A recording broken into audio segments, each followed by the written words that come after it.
What do you notice?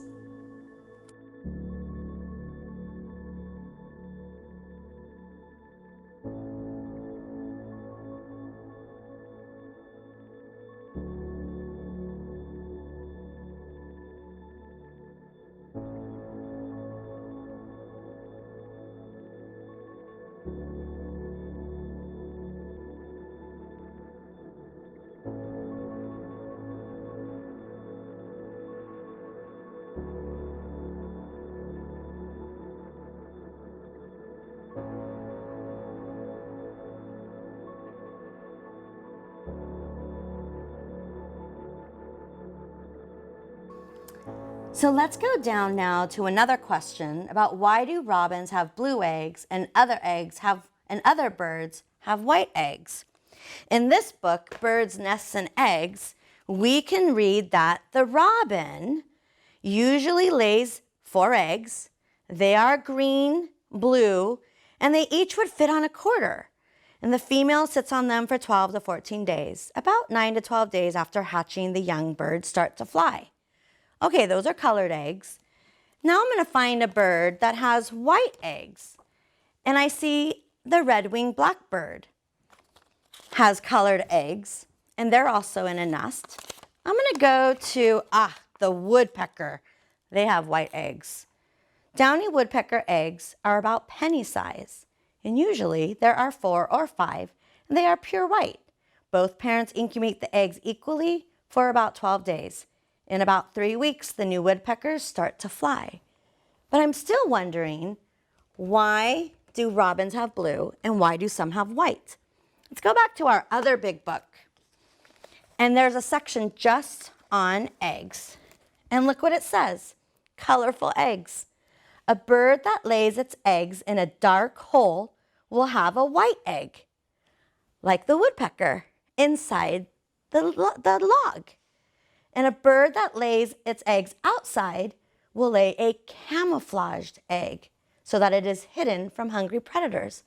That's why the robin's eggs are colored in their nests. They're not in a cave or somewhere dark. Interesting. So we can put here, it has to do with where their nests are.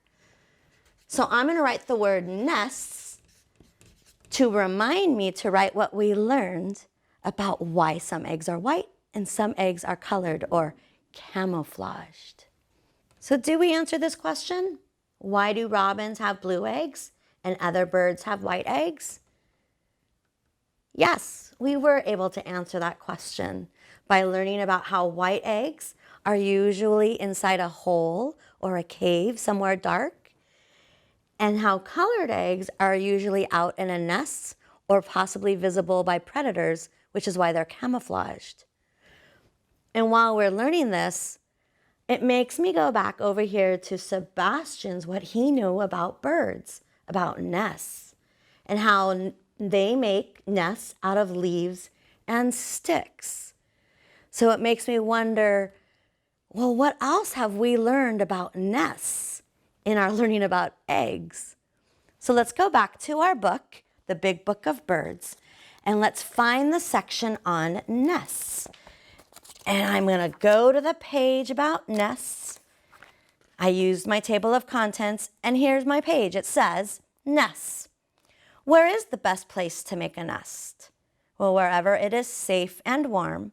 For some birds, that can be in a tree, like our woodpecker, on the ground, or in a cave. So it makes me go, well, are they making them all out of leaves and sticks? Well, we know that some birds use all sorts of materials to build nests, from sticks and grass to mud and fur. One bird, the Asian tailor bird, makes a pocket for its nest by sewing 2 leaves together using spider's web for thread. And here's another one, the shady lair, somewhere dark and cold. It's a cave. Swiftlet makes its nest out of spit and sticks to the cave roofs.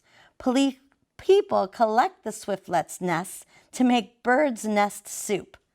Interesting, the things we learn. And we also saw in this other book how our woodpecker, one of the birds we see in our area, we saw its nest was inside the tree. And that's where we saw its white eggs.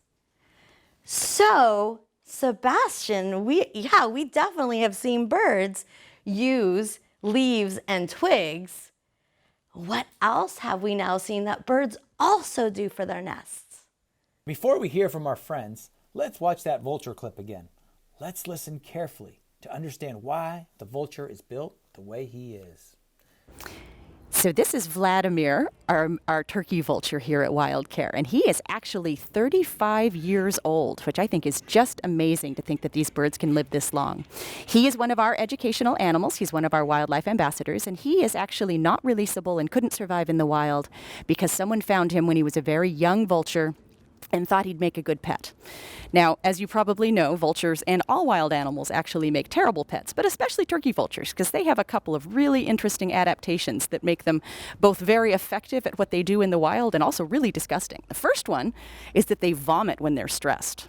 So when a turkey vulture is very, very upset, the first thing that he does is vomit. So that's really disgusting. The other thing that turkey vultures do that make them very unpleasant when they're in a captive situation is they poop on their feet. So as they are, and this is actually a very effective thing for the work that they do, which is cleaning up dead things in the environment.